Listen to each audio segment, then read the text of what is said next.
Alhamdulillahillazi arsala rasulahu bil huda wa dinil haq liyudhillahu ala dini kullihi wa kafa billahi syahida. Asyhadu an la ilaha illallah wa asyhadu anna Muhammad abduhu wa rasuluh la nabiyya ba'da amma ba'du. Puji syukur kita ucapkan atas kehadiran Allah Subhanahu wa taala yang telah memberikan rahmatnya kepada kita semua sehingga walaupun dalam keadaan virtual pada saat sekarang ini kita masih bisa melaksanakan proses pembelajaran. Baiklah, pada hari ini kami dari kelompok 1 akan melaksanakan presentasi kelompok kami mengenai pengukuran, penilaian, dan evaluasi. Terlebih dahulu, izinkan kami dari kelompok 1 memperkenalkan anggota kelompok kami. Saya sendiri, Vina Safitri, sebagai moderator.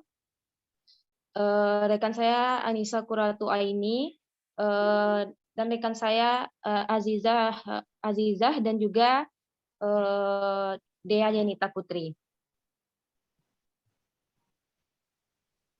Baiklah, langsung saja kepada pemateri pertama, yaitu Azizah Rahmalia Juwita yang akan menjelaskan mengenai konsep pengukuran. Kepada Ezi, dipersilahkan. Baiklah, terima kasih kepada moderator. Baiklah, saya akan mulai menjelaskan tentang konsep pengukuran. Nah, pengukuran itu sendiri adalah pengukuran hasil belajar dapat diartikan sebagai kegiatan untuk membandingkan hasil belajar dengan standar yang ditetapkan atau kriteria ketuntasan minimal. Pengukuran hasil belajar bersifat kuantitatif sehingga dinyatakan secara numerik. Next.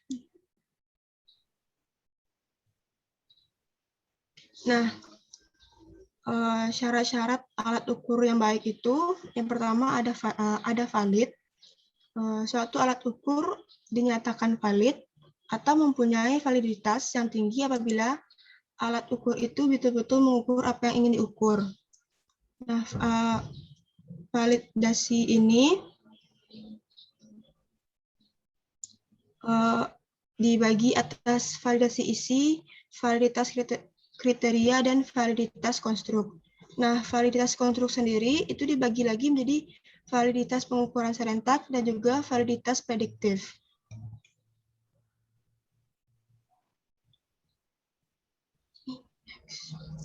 Yang kedua ada reliable.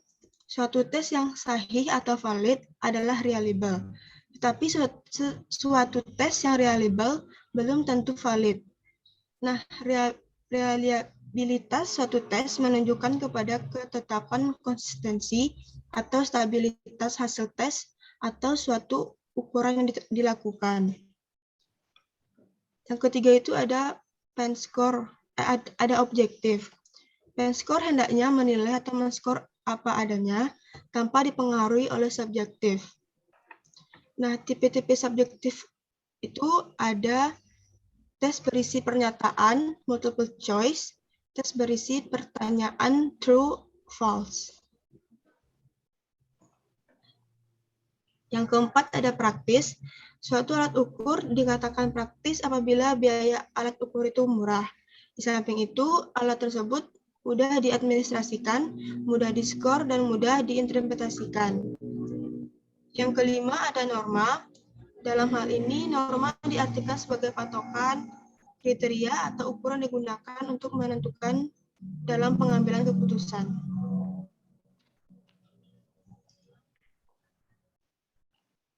Sekian dari saya kembali kepada moderator. Baiklah, terima kasih kepada Ezi yang telah menjelaskan mengenai konsep pengukuran. Untuk konsep penilaian dan evaluasi akan saya jelaskan sendiri. Nah, yang pertama adalah konsep penilaian. Konsep penilaian ini merupakan rangkaian kegiatan untuk memperoleh, menganalisis, dan menafsirkan data tentang proses dan hasil belajar peserta didik yang dilakukan secara sistematis dan berkesinambungan sehingga menjadi fenomena yang bermakna dan mengambil keputusan. Nah, penilaian ini merupakan bagian yang terpenting dalam proses pembelajaran. Dengan melakukan penilaian, seorang pendidik dapat mengetahui kemampuan yang dimiliki oleh peserta didiknya, ketetapan metode mengajar yang digunakan, dan keberhasilan peserta didik dalam meraih kompetensi yang telah ditetapkan. Nah, Konsep penilaian ini ada dua pendekatan penilaian. Yang pertama itu adalah pendekatan acuan norma atau PAN. Nah, pendekatan acuan norma ini mengacu kepada distribusi normal, yakni dilakukan dengan pengakuan terlebih dahulu, baru ditetapkannya kriteria penilaian. Selanjutnya ada pendekatan acuan kriteria atau PAK. Nah, ini adalah menentukan kriteria penilaian terlebih dahulu dan selanjutnya baru dilakukan pengukuran. Nah, jadi itulah perbedaan antara pendekatan penilaian kriteria dengan pendekatan acuan norma. Selanjutnya, konsep evaluasi. Pengertian evaluasi dalam arti luas itu adalah suatu proses dalam merencanakan, memperoleh, dan menyediakan informasi yang sangat diperlukan untuk membuat berbagai alternatif keputusan. Sedangkan evaluasi pembelajaran itu adalah suatu proses berkelanjutan tentang pengumpulan dan penafsiran informasi dalam menilai atau asesmen keputusan yang dibuat untuk merancang suatu sistem pembelajaran. Sesuai dengan pengertian tersebut, maka setiap kegiatan evaluasi mempunyai 3 implikasi, yaitu yang pertama, evaluasi merupakan suatu proses terus-menerus, bukan hanya pada akhir pelajaran, tetapi dimulai sebelum dilaksananya pembelajaran. Yang kedua itu adalah proses evaluasi harus diarahkan ke tujuan tertentu, yaitu mendapatkan berbagai jawaban tentang bagaimana memperbaiki pembelajaran. Yang ketiga, evaluasi mengharuskan penggunaan berbagai alat ukur yang akurat dan bermakna untuk mengumpulkan informasi yang dibutuhkan guna membuat keputusan. Dalam melakukan evaluasi itu ada judgement untuk menentukan nilai suatu program yang sedikit banyak mengandung unsur subjektif. Evaluasi memerlukan data hasil pengukuran dan informasi hasil penilaian yang memiliki banyak dimensi seperti kemampuan, kreativitas, sikap, minat, keterampilan, dan sebagainya. Oleh karena itu, dalam kegiatan evaluasi, alat ukur yang digunakan juga sangat bervariasi tergantung pada jenis data yang diperolehnya. Jadi tujuan dari evaluasi ini adalah untuk meningkatkan kualitas proses dan memberikan keputusan terhadap suatu program yang dievaluasikan. Apakah program tersebut harus diperbaiki, diteruskan, atau bahkan dihentikan.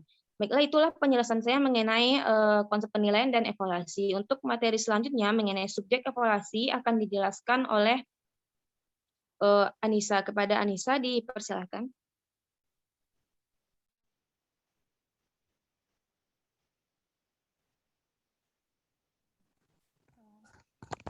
Baik, selanjutnya saya akan menjelaskan mengenai subjek evaluasi.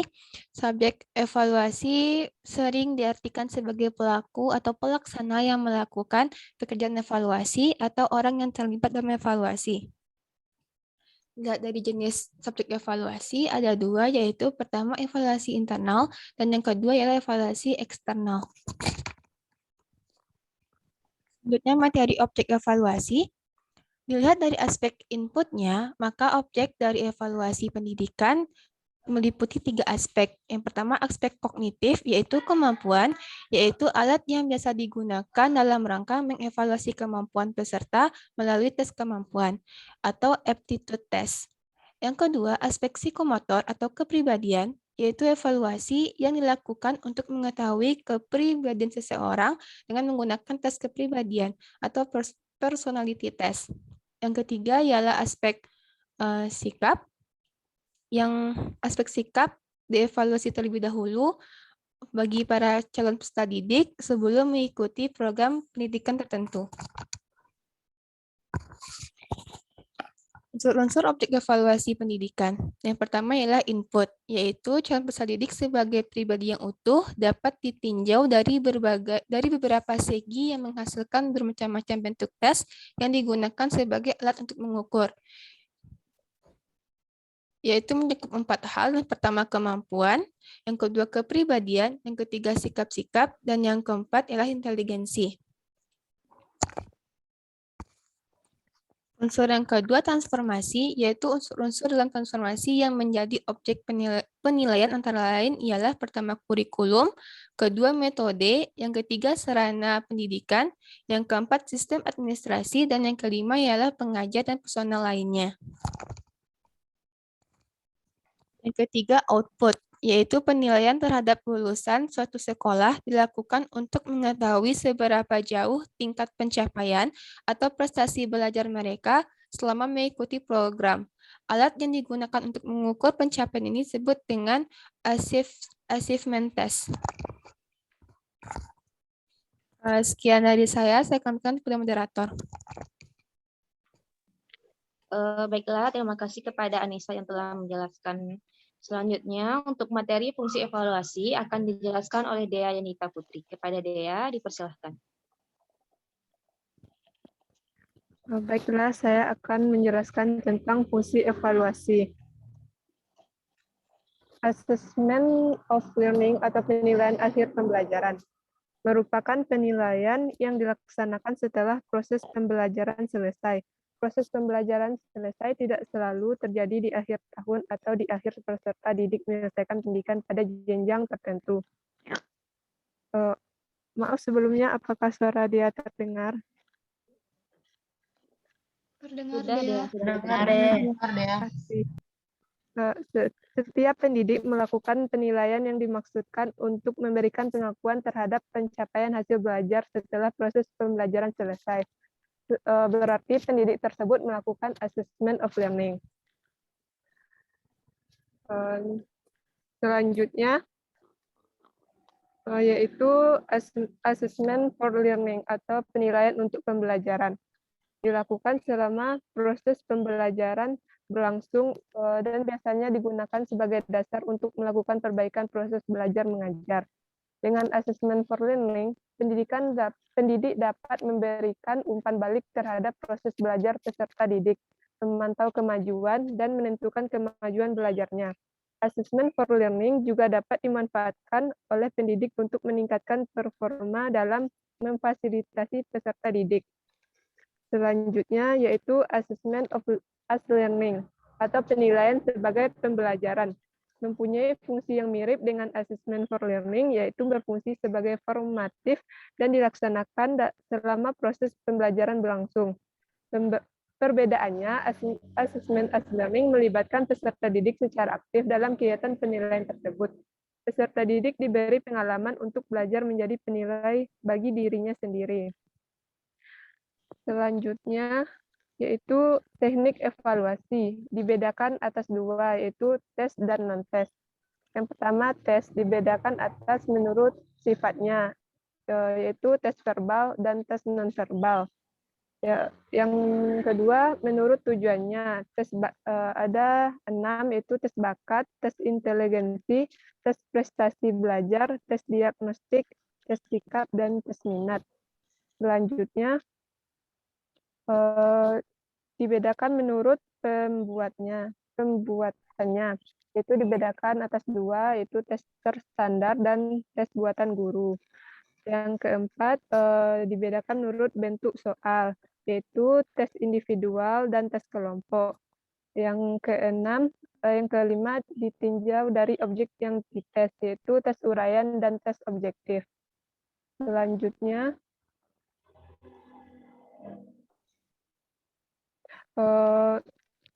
teknik evaluasi non-tes. Bentuk-bentuknya yaitu observasi atau pengamatan, interview atau wawancara, dan angket atau kuesioner. Sekian yang dapat saya sampaikan, saya kembalikan ke moderator. Baiklah, terima kasih kepada Dea yang telah menjelaskan. Selanjutnya, materi terakhir yaitu literasi asesmen yang akan dijelaskan oleh Azizah. Kepada Azizah, dipersilakan. Baik, untuk literasi asesmen yang baik adalah asesmen yang membantu kita mengerti persoalan yang lebih besar, menyusun tujuan-tujuan penting, mengumpulkan berbagai macam fakta, dan mengikutsertakan dalam diskusi bagaimana membantu siswa menjadi pembaca, penulis, pendengar, dan pembicara yang baik. Nah, jenis-jenis asesmen literasi itu ada 4. Yang pertama, non-reference test atau acuan normatif. Acuan ini dirancang untuk memeriksa kinerja individu dalam kaitannya dengan kinerja perwakilan kelompok. Yang kedua ada criterion reference test atau acuan patokan. Dalam pengukuran ini, siswa dikomparasikan dengan kriteria yang telah ditentukan, bukan dengan penampilan siswa lain. Keberhasilan dalam prosedur acuan patokan tergantung pada penguasaan materi atas kinerja yang telah dijabarkan dalam item-item pertanyaan guna mendukung tujuan instruksional. Jadi, tes acuan patokan terikat dengan tolak ukur untuk prestasi siswa. Selanjutnya ada curriculum based assessment atau asesmen berdasarkan kurikulum. Asesmen ini adalah metode sistematis untuk menilai keterampilan dasar akademik siswa dalam membaca, matematika, ejaan, dan ekspresi menulis.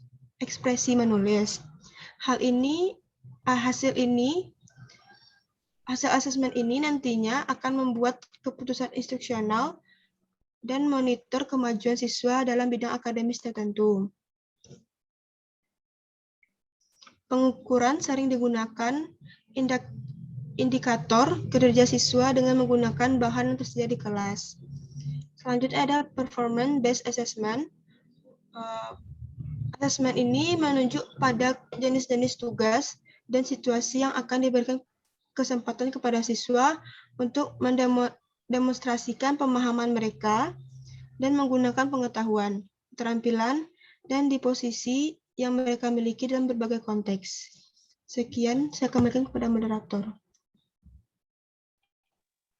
Baiklah, terima kasih kepada Aziza yang telah menjelaskan. Baiklah, itulah hasil dari presentasi kita pada hari ini. Selanjutnya kita akan masuk ke sesi tambahan, saran, dan kritik. Pada teman-teman yang ingin menambahkan, memberi saran kepada kami, dipersilahkan. Izin menambahkan, moderator. Iya, silahkan Dini.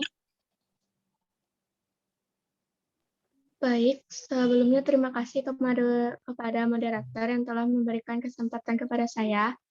Perkenalkan, saya Dini Febriansyah, NIM 190310009, akan memberikan sedikit tambahan kepada kelompok penyaji.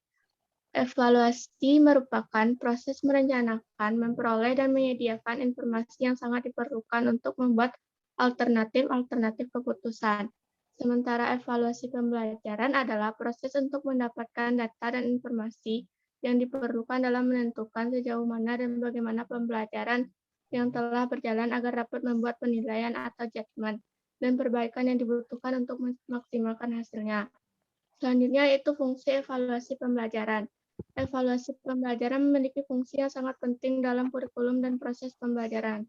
Fungsi utama dari evaluasi pembelajaran adalah untuk mengetahui sejauh mana kemajuan, perkembangan, serta keberhasilan peserta didik setelah melakukan proses pembelajaran dalam jangka waktu yang ditetapkan. Selanjutnya, hasil evaluasi pembelajaran dapat difungsikan dalam perbaikan cara belajar siswa. Hal ini terwujud dalam bentuk kegiatan remediasi atau penggayaan. Suatu lembaga pendidikan juga dapat mengambil keputusan mengenai kelulusan atau ketidaklulusan siswa dalam mempertimbangkan dari hasil evaluasi pembelajaran. Salah satu proses evaluasi pembelajaran yang terkenal di Indonesia adalah sistem UN, di mana di dalam sistem UN ini pemerintah dapat mengevaluasi sejauh mana pembelajaran itu dapat diterapkan kepada siswa dan sejauh mana tingkat kemampuan siswa. Sekian, saya kembalikan kepada kelompok penyaji. Baiklah, terima kasih kepada Dini yang telah memberikan tambahan. Apakah ada teman-teman yang ingin memberikan tambahan, kritik, dan sarannya? Dipersilahkan. Izin menambahkan, moderator.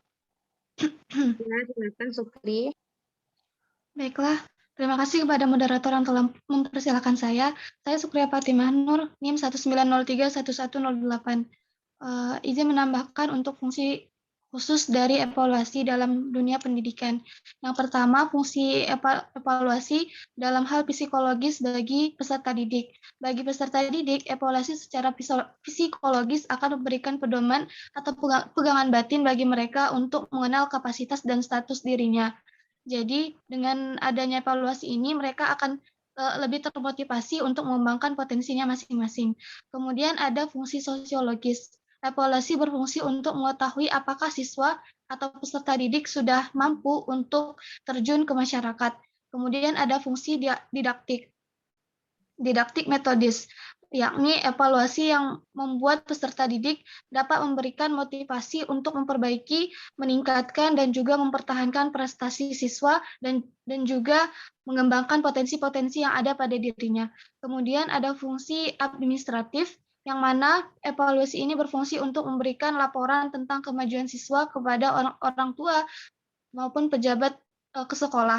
Dan yang terakhir adalah fungsi selektif. Evaluasi dapat berfungsi untuk memilih siswa yang dapat diterima di sekolah tertentu, bisa juga untuk memilih siswa yang dapat naik kelas, dan juga bisa memilih siswa yang seharusnya mendapat beasiswa. Mungkin demikian dari saya kembalikan kepada moderator. Baiklah, terima kasih kepada Sukri yang telah memberikan tambahannya. Apakah ada teman-teman yang ingin menambahkan, memberi saran kepada kelompok kami lagi? Jika ada, dipersilakan.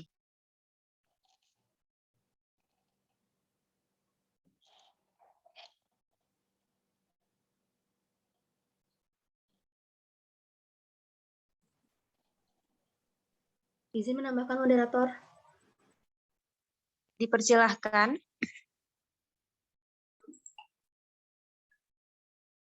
Baiklah, terima kasih atas waktunya. Perkenalkan, saya Mutia Pramadani, nomor 031029.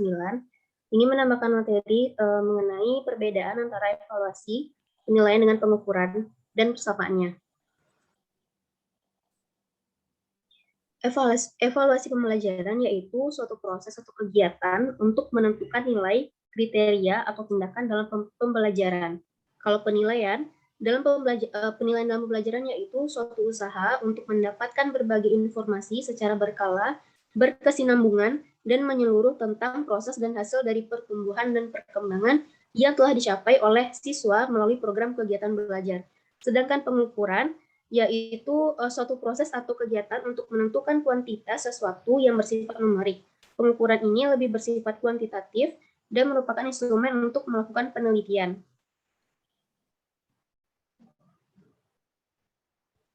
Pengukuran itu dia bersifat kuantitatif. Kalau penilaian dia bersifat kualitatif, sedangkan untuk evaluasi dia meliputi kedua langkah tersebut, yaitu mengukur dan juga menilai.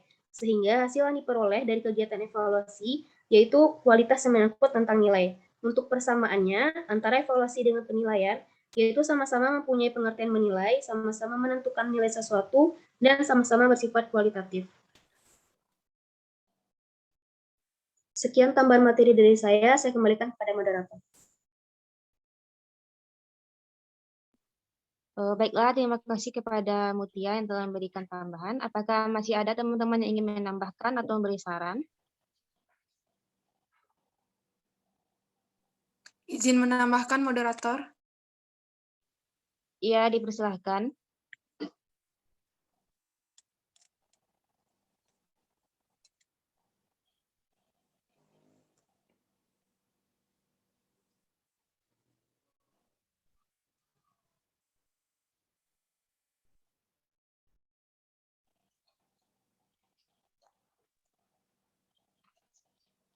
Dipersilahkan kepada teman-teman yang ingin bertanya, yang ingin menambahkan. Siapa tadi itu?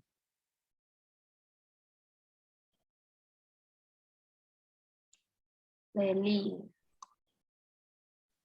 Leli, dipersilakan Leli. Leli, apakah Leli mendengar? Baik. Oke. Silakan Terdengar, Leli. moderator. Baik, Terdengar. saya Leli Ambela Mayanda dengan NIM 19031024. Saya ingin menambahkan pada bagian teknik evaluasi, yaitu pada bagian tes verbal, yaitu tes dengan cara menggunakan bahasa sebagai alat untuk melakukan tes. Tes ini terdiri dari dua, yaitu tes lisan dan tes tulis. Yang kedua yaitu tes nonverbal, yaitu tes yang tetapi menggunakan gambar, memberikan tugas, dan sebagainya. Atau dengan tes ini menghendaki adanya respon dari tes bukan berupa ungkapan kata-kata ataupun kalimat, melainkan berupa tindakan atau tingkah laku. Sekian, terima kasih moderator. Baik, terima kasih kembali Leli yang telah memberikan tambahan. Saya rasa untuk sesi tambahan kali ini sudah cukup. Selanjutnya kita masuk ke sesi tanya jawab. Kepada teman-teman yang ingin bertanya, dipersilahkan.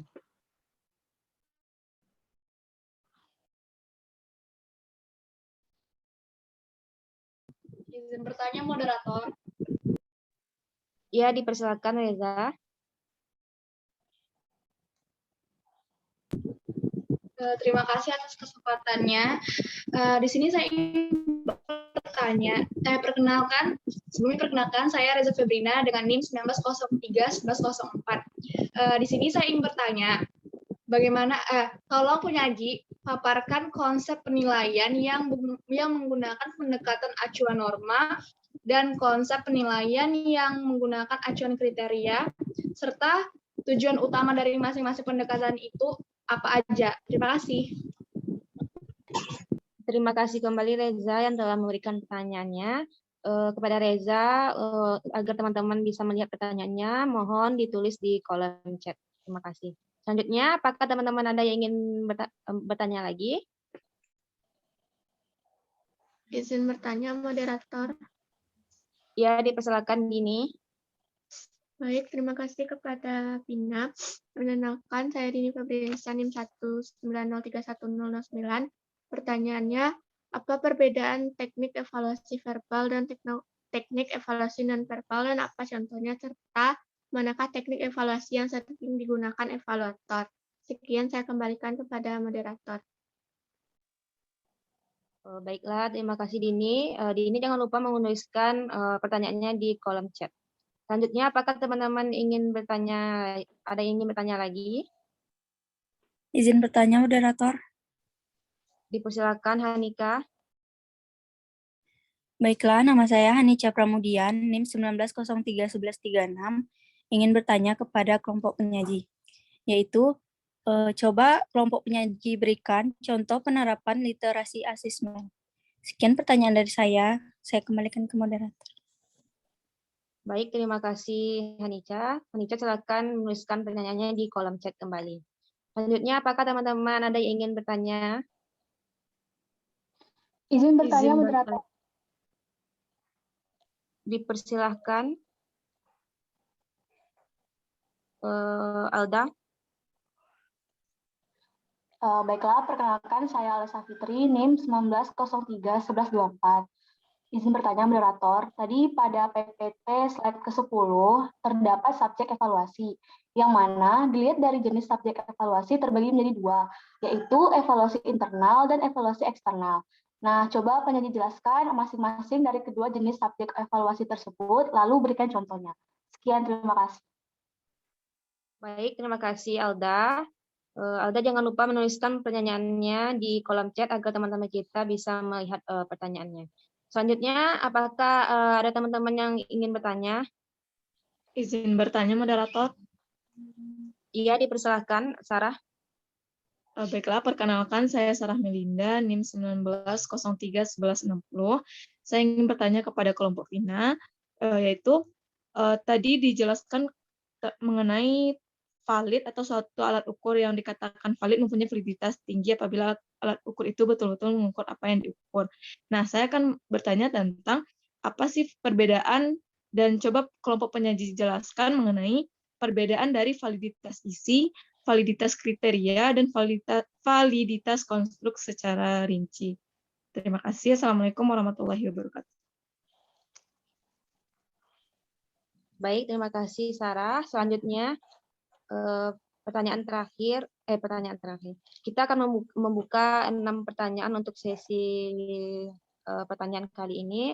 Apakah ada teman-teman yang ingin bertanya lagi?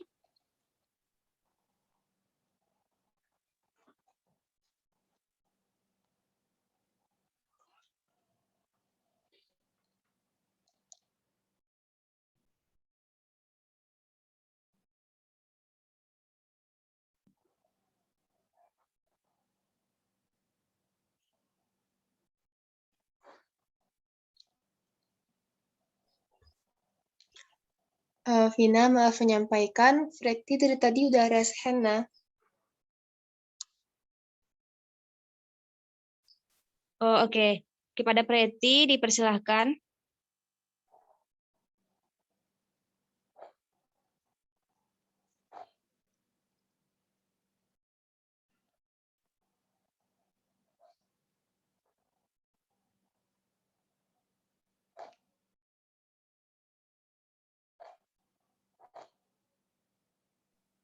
Preti, apakah Preti mendengar suara saya?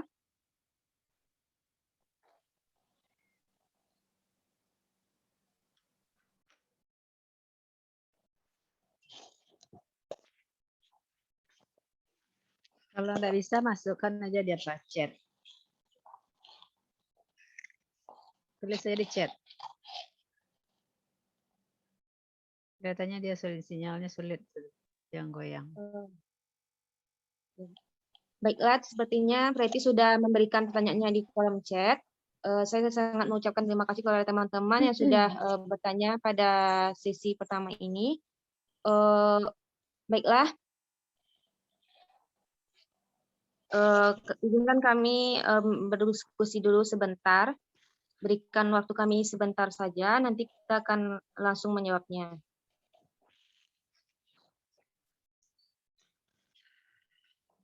Baik, sambil menunggu kelompok 1 berdiskusi ya untuk menjawab pertanyaan Anda, saya isi dulu dengan pengantar. Kita belum sempat membuka perkuliahan kita ini minggu yang lalu. Assalamualaikum warahmatullahi wabarakatuh. Waalaikumsalam. Waalaikumsalam warahmatullahi wabarakatuh. Suara saya jelas? Jelas, Suara saya Bu. jelas? Oke, baik. Baik, saudara-saudara, Anda ini tahun masuknya 2019 ya? Iya, Bu.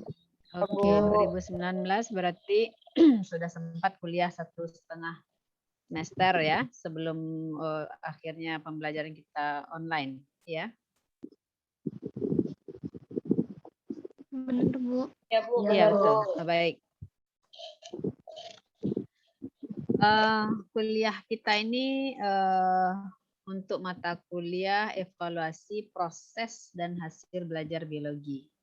Betul ya? Evaluasi proses dan hasil belajar. Jadi ada dua ada dua komponen di dalamnya, evaluasi proses dan evaluasi hasil belajar. Tadi kelompok penyaji mengatakan assessment as learning ya tadi. Learning assessment tadi, Bu. Assessment. Bentar, saya lihat.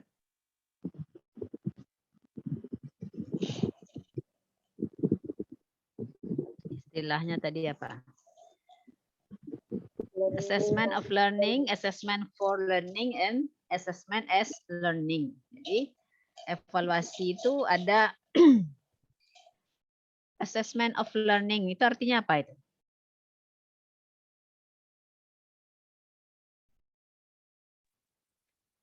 Izin menjawab, Bu. Ya, silakan. Dari sepemahaman saya yang disampaikan oleh rekan-rekan penyaji tadi, assessment of learning itu penilaian yang dilakukan setelah proses pembelajaran, Bu. Sekian dari saya, dikembalikan, Bu. Kalau assessment for learning, siapa yang bisa?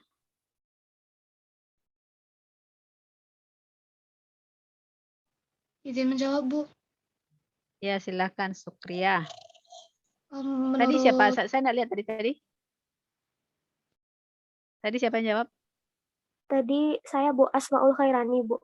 Asmaul Khairani. Oke, kemudian Sukria silakan.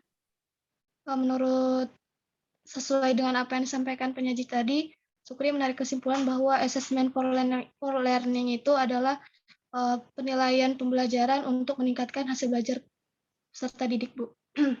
Untuk meningkatkan hasil belajar. Oke, selanjutnya assessment as learning. Apa itu?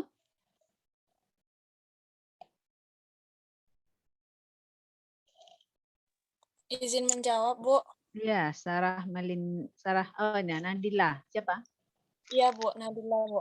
Nadila, oke silakan.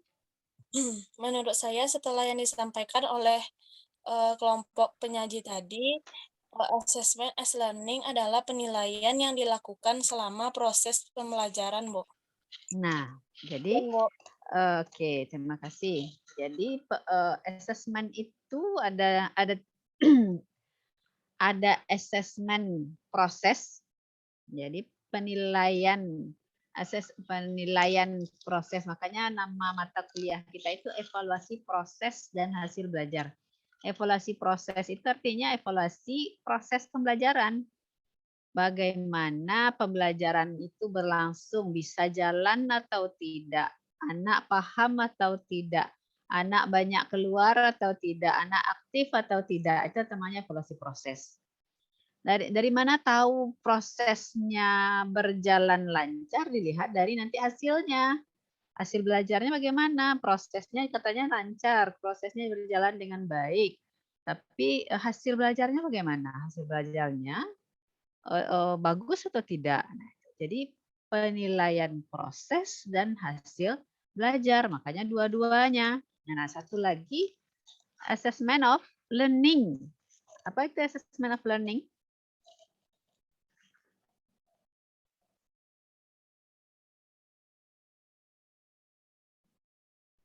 Apa bedanya assessment proses dengan assessment hasil? Kemudian assessment of learning.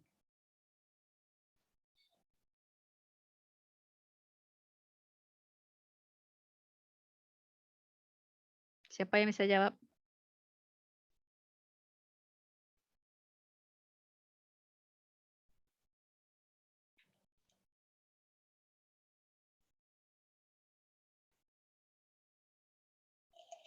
Tadi Asmaul apa tadi jawabannya? Asmaul Khairani. Jawaban saya tadi kalau assessment of learning itu penilaian yang dilakukan setelah proses pembelajaran, Bu. Penilaian setelah proses pembelajaran. Jadi Ya, Bu. tidak dinilai prosesnya, dinilai hasilnya. Nanti pada bagian akhir sekali kita perlu menilai kegiatan secara keseluruhannya. Jadi ada 3 fungsi dari assessment itu. Nah sekarang sebelum kita bicara banyak masalah ini, di dalam penilaian atau assessment ada 3 kata yang selalu kita sebut-sebut. Pertama, pengukuran, mengukur. Kemudian kedua, menilai, assessment. Kemudian yang ketiga, evaluasi, evaluation. Ya. Kalau mengukur apa bahasa Inggrisnya?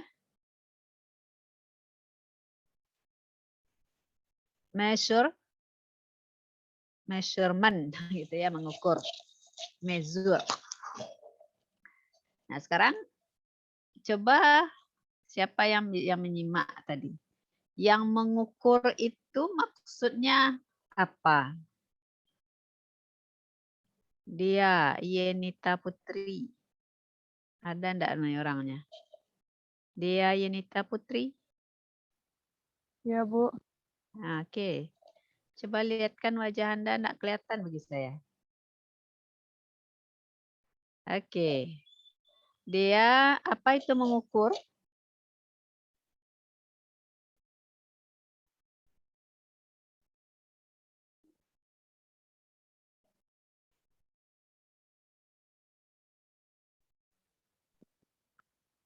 Kegiatan membandingkan hasil belajar dengan standar yang ditetapkan. Itu kalau hasil belajar, apakah mengukur itu hanya pada hasil belajar? Tidak, Bu. Nah, apalagi contoh? Yang mudah aja lah, kegiatan mengukur kapan kita mengukur.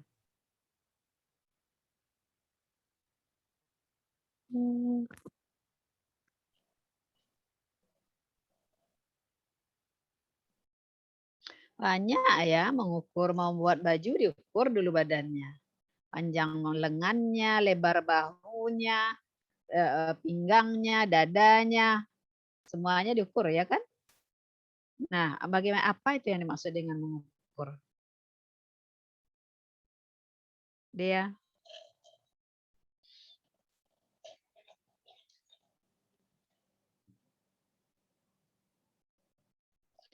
kalau kita mengukur ada apa? Wilza Febriani? Wilza?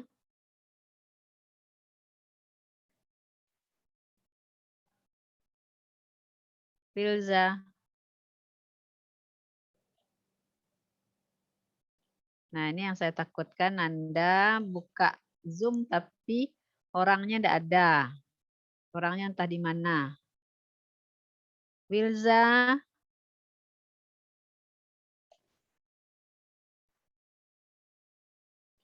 Siapa lagi nih yang tidak kelihatan nih? Novirsa?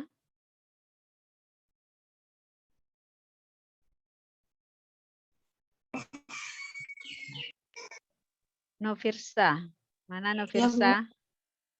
Mana iya? Yang mana nih orangnya? Novirsa. Oke, apa itu tadi? Kalau kita mengukur, kita butuh apa? Alat ukur. Butuh alat ukur.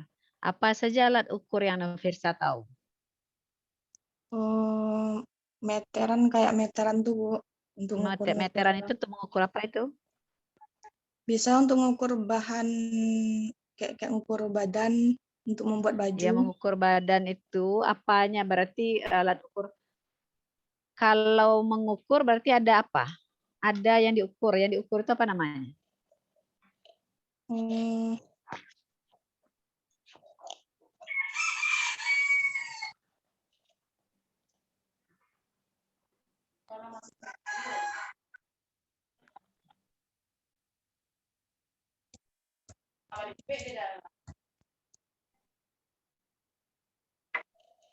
Ada apa? Zilfa, Sandila, Zilfa. Kenapa hanya senyuman saja yang keluar? Smile-nya saja, Zilfa.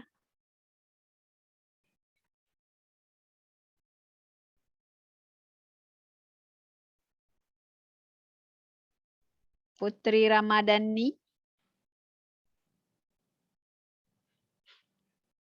Berarti Zilfa tidak ada, Putri Ramadhani tidak ada, Mardiatus Solihah. Ada nih orangnya? Oh maaf sebelumnya Bu, Mardiatus di WC Bu. Ya ampun, hebatnya lagi. Ini yang jawab siapa? Mardiatus Bu. Ya, nah ini hebatnya ya. Bisa dari WC pun bisa berkomunikasi dengan Zoom. Putri Ramadhani di mana Dani? Maaf Bu, Putri lagi sakit Bu. Sakit. Oke.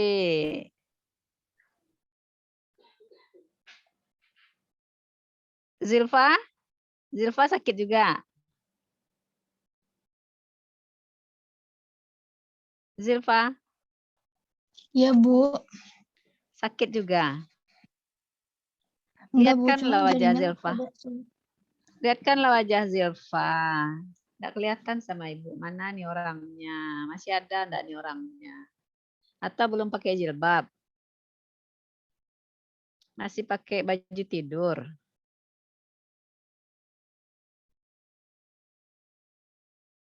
Zilfa?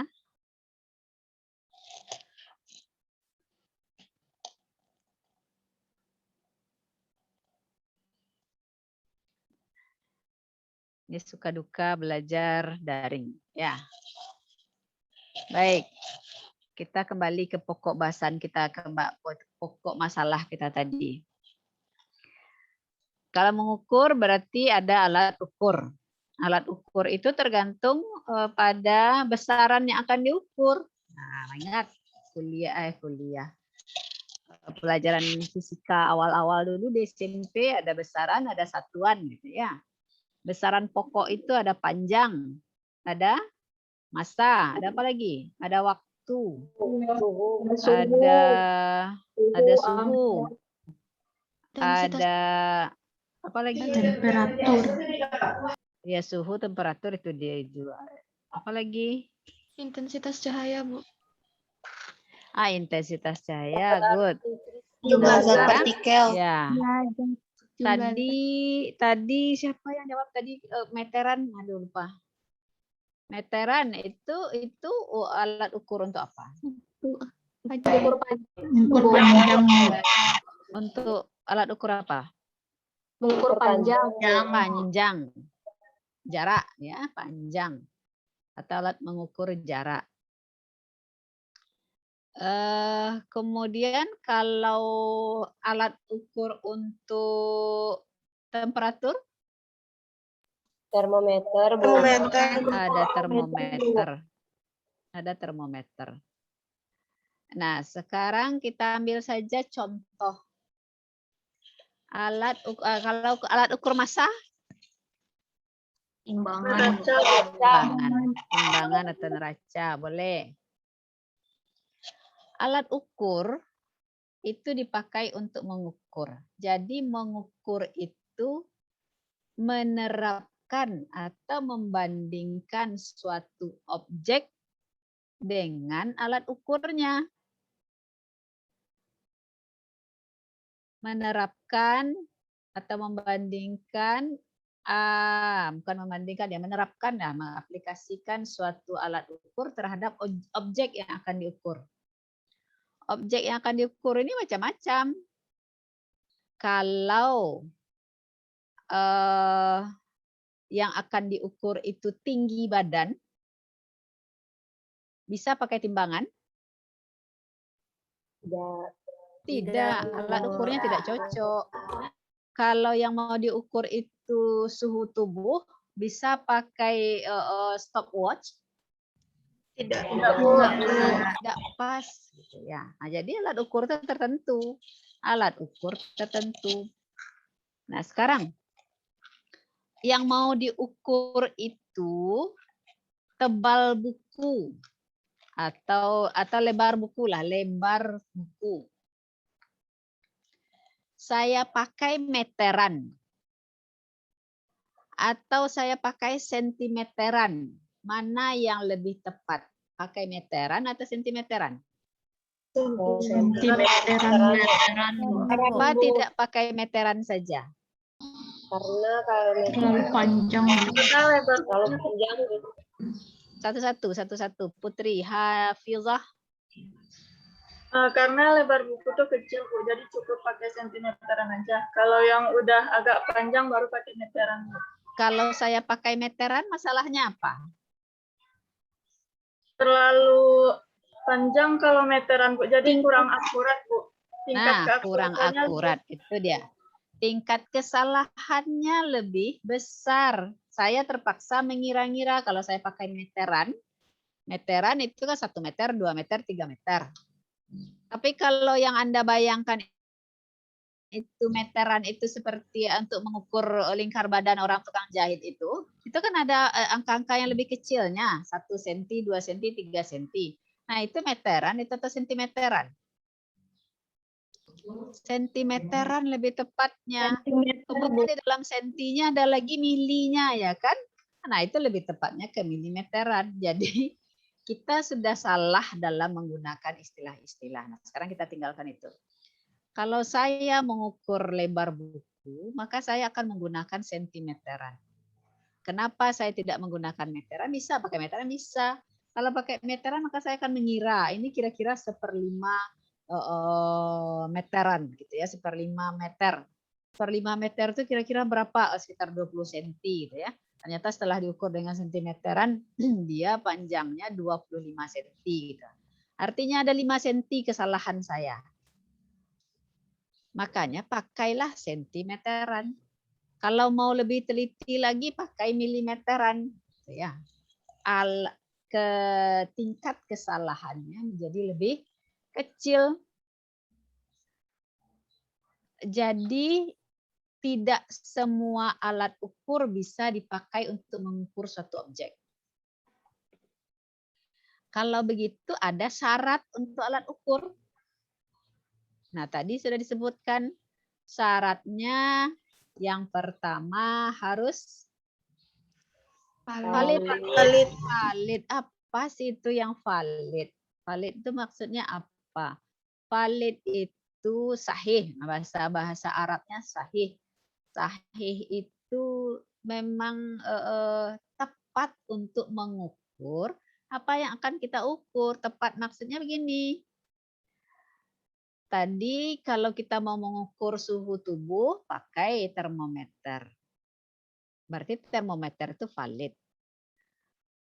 Kemudian kalau mau mengukur panjang pakai alat ukur panjang, bisa meteran, bisa sentimeteran. Lalu lebih spesifik lagi, kalau panjangnya tidak lebih dari 1 meter, kurang dari 1 meter, maka kita pakai sentimeteran. Supaya lebih akurat, kita pakai milimeteran, supaya lebih kecil tingkat kesalahannya. Itu namanya valid. Nah, sekarang kita kembali ke pokok perkuliahan kita. Evaluasi proses dan hasil belajar.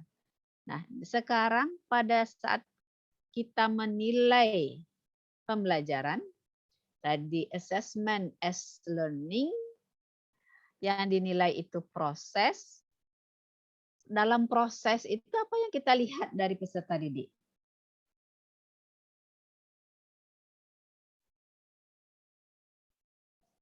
Peserta didik berada di dalam kelas? Tidak.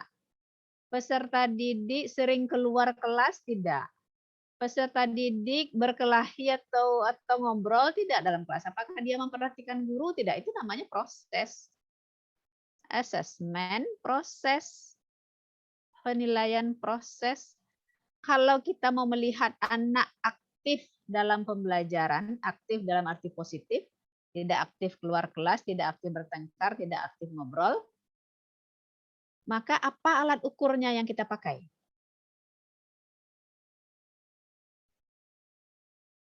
Bisa pakai meteran. Bisa kita pakai meteran? Tidak.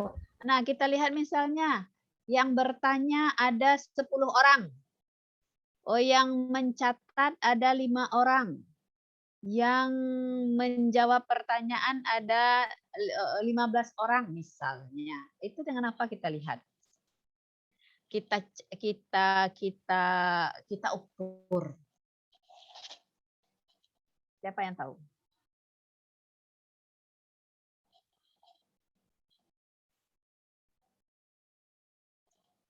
Reza Febrina, apa yang kita jadikan atau kita ingat-ingat saja?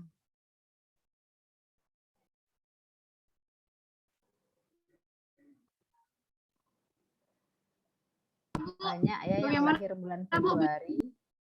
Gimana? Bagaimana Bu tadi Bu, pernyataan Ibu?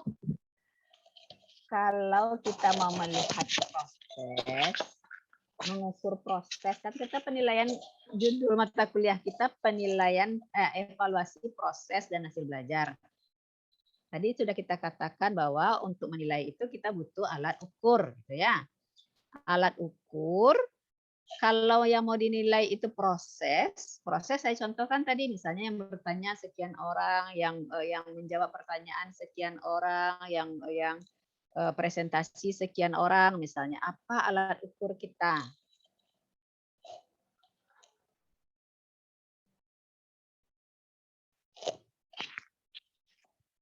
Siapa yang bisa? Apa alat ukurnya?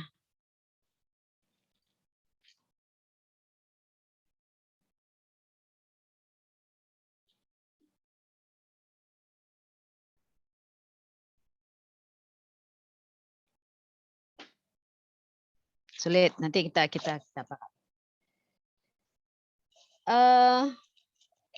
Kalau saya ginilah, Sebelum kita terus. Tadi mengukur ya. Proses pertama dari evaluasi itu mengukur. Mengukur itu menerapkan suatu alat ukur terhadap suatu objek. Objeknya macam-macam. Objeknya bisa panjang, bisa berat, bisa kalau tadi bisa proses pembelajaran, bisa hasil belajar, gitu ya. Itu mengukur. Apa yang kita dapat dari kegiatan mengukur? Leli, Ambela, pada saat kita mengukur panjang buku, kita dapat apa? Hasilnya, Bu. Hasilnya berupa apa? Berupa kalau nilai, Bu. Kok nilai? Kalau panjang buku kok nilai?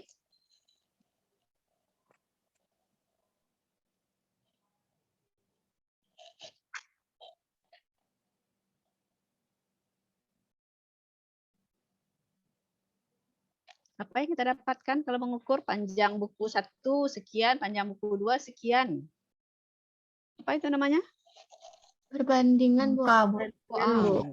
Angka. Siapa tadi yang jawab angka? Angka ya. Nah, angka yang banyak itu disebut dengan apa? Panjang buku 1 15 cm, panjang buku 2 20 cm, panjang buku 3 sekian, itu apa namanya itu? Angka-angka yang banyak itu? Perbandingan. Kok perbanding? Hasil ukur, Bu. Hasil ukur atau data. Data ya. Jadi dari proses mengukur itu kita dapat data. Datanya macam-macam. Ada data berupa skor hasil belajar, skor ujian semester, skor apa gitu ya. Bisa data tergantung dari objek yang diukur. Kalau objek yang diukur hasil belajar matematika, ya berarti kita dapat data skor hasil belajar matematika. Kalau hasil belajar biologi, berarti kita dapat skor hasil belajar biologi. Jadi mengukur, dapat data. Lalu data ini kita olah, kita analisis, sehingga dapat nilai. Nah, proses mengubah data mulai dari mengukur, dapat data, lalu diolah, sampai dapat nilai, itu dinamakan proses menilai atau assessment. Nah, mengukur, dapat data, dianalisis, dapat nilai, itu prosesnya proses menilai atau assessment atau penilaian. Nah, dari nilai kita analisis, kita kita analisis, kita telaah, kita dapatkan kesimpulan, oh si A ini dia bisa lanjut ke pelajaran berikutnya, si B harus diremedi dulu baru bisa lanjut. Oh si C ini bisa lulus untuk mata kuliah ini karena nilainya segini. Si D belum bisa lulus, masih ada nilai T. Oh, kalau pembelajarannya hasilnya seperti ini, maka saya harus memperbaiki proses pembelajarannya. Tidak bisa seperti yang sudah-sudah. Nah, kegiatan yang dilakukan setelah didapatkan nilai, lalu ada tidak lanjut, itu namanya evaluasi. Jadi mengukur, menilai berikutnya, terakhir adalah mengevaluasi. Jadi evaluasi itu lebih luas pengertiannya. Di dalamnya terdapat kegiatan menilai dan mengukur. Mengukur dilakukan, belum tentu menilai. Kalau dia menilai, pasti mengukur. Kalau dia mengevaluasi, pasti ada kegiatan menilai dan mengukur di dalamnya. Paham ya perbedaannya?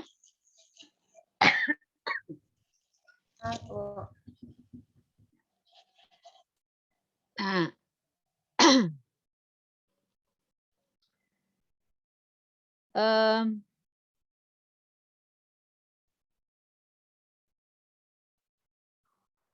dalam kegiatan mengukur, tadi saya ulang, kita butuh alat ukur. Alat ukur harus sesuai dengan objek. Saya berharap Anda mencatat ya, kalau enggak Anda nanti gelagapan. Alat ukur harus sesuai dengan objek yang akan diukur. Objek yang akan diukur macam-macam. Tadi Anda sudah sebutkan kalau secara fisik, dalam fisika alat ukur itu tergantung dari besaran yang akan diukur. Dalam penilaian hasil belajar juga begitu. Objek yang akan diukur itu macam-macam. Nah, dari segi nama mata kuliah kita saja objeknya ada proses dan hasil belajar. Nanti di dalam hasil belajar ini ada hasil belajar kognitif, ada hasil belajar afektif, ada hasil belajar psikomotor. Lihat dalam matriks mata kuliah kita ini. Nah, jadi ada proses yang akan dinilai itu, ada kognitif, ada afektif, ada psikomotor. Ada 4 objeknya. Nah, kalau objeknya berbeda-beda, alat ukurnya sama atau berbeda? Miftahul Jannah. Saya suka nama Anda. Cantik. Apa? Sama atau berbeda? Kalau objeknya berbeda, alat ukurnya sama atau berbeda? Berbeda, Bu. Berbeda, pasti berbeda. Nah, kalau saya ingin tahu anak bisa membaca Al-Quran, bisakah saya suruh dia untuk tahu dia bisa membaca Al-Quran atau tidak? Saya berikan soal tertulis, lalu suruh jawab pada anak. Bisa saya tahu dia bisa membaca Al-Quran atau tidak? Dia Yenita Putri? Bisa enggak? Tidak, Bu. Tidak. Apa yang harusnya saya lakukan, Mutia Pramadani? Mengetesnya untuk membaca Al-Quran langsung. Disuruh anak baca Al-Quran. Nah, itu namanya performance test. Tes penampilan. Tes unjuk kerja namanya. Nah, jadi keterampilan dinilai dengan unjuk kerja. Bagaimana saya tahu? Saya harus punya di dalamnya lembar observasi.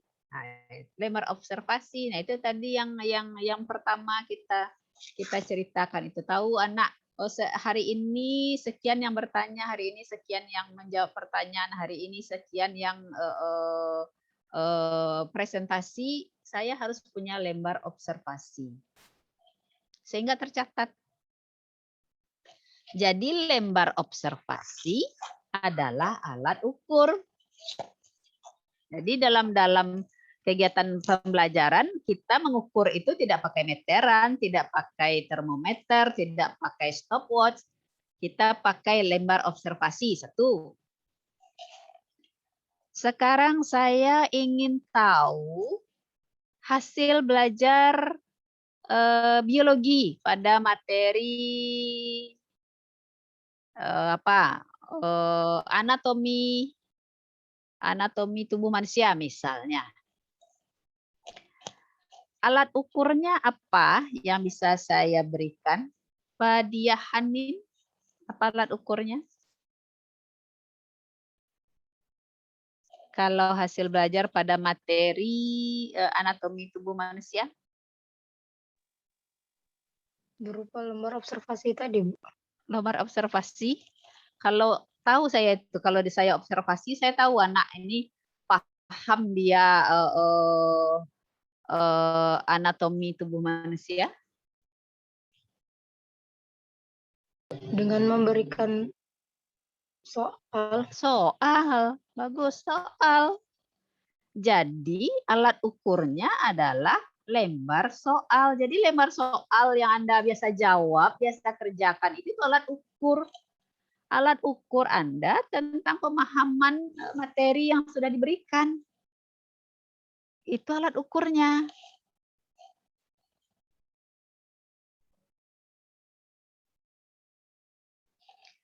Kalau saya ingin tahu Anda bisa menggunakan mikroskop atau tidak. Apa alat ukurnya, Novirsa, Irma Yeni?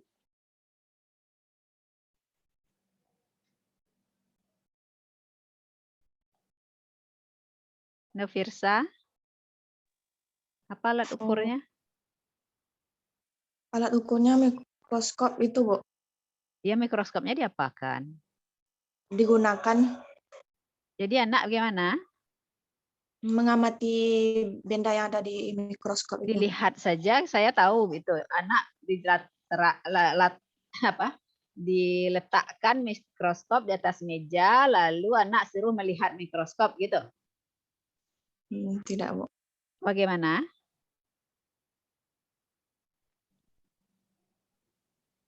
Diapakan?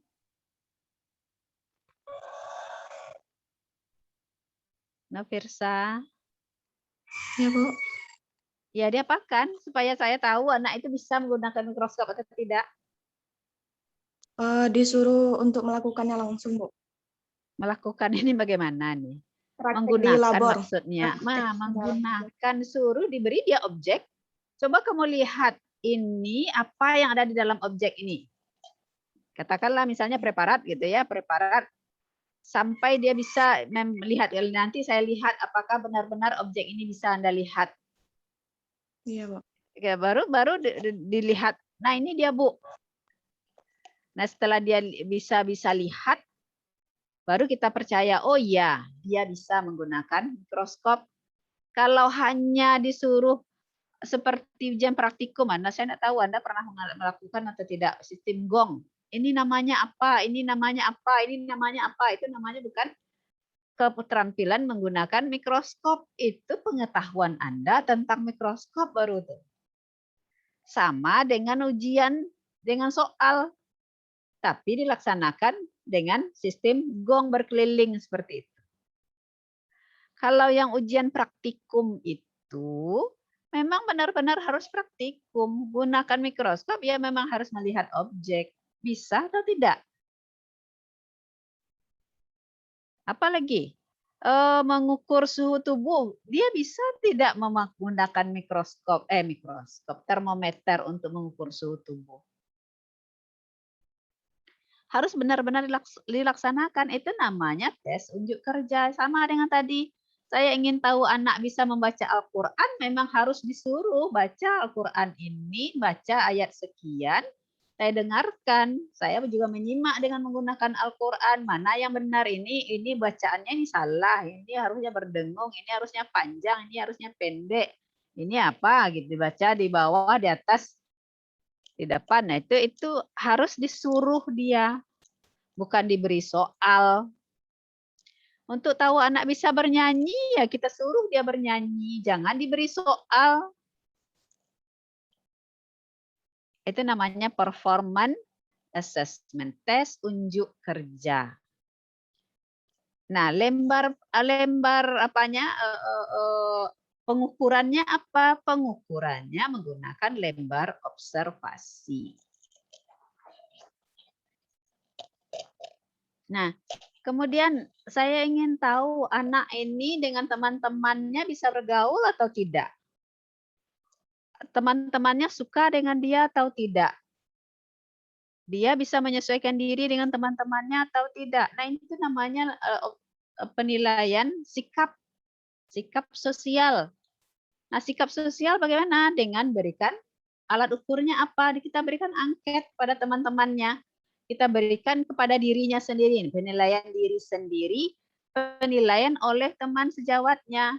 Saya tidak suka si Anu, misalnya dia jawab gitu ya. Nah, pada saat kita tanya anaknya, saya tidak mau berteman dengan orang lain, misalnya dia jawab gitu. Saya lebih senang belajar sendiri. Saya lebih senang mengerjakan sesuatu sendiri. Oh, berarti anak ini lebih individualis. Buktinya teman-temannya juga tidak suka dengan dia misalnya. Nah, itu penilaian sikap. Berarti kita berikan lembar angket. Angket itu sebagai alat ukur.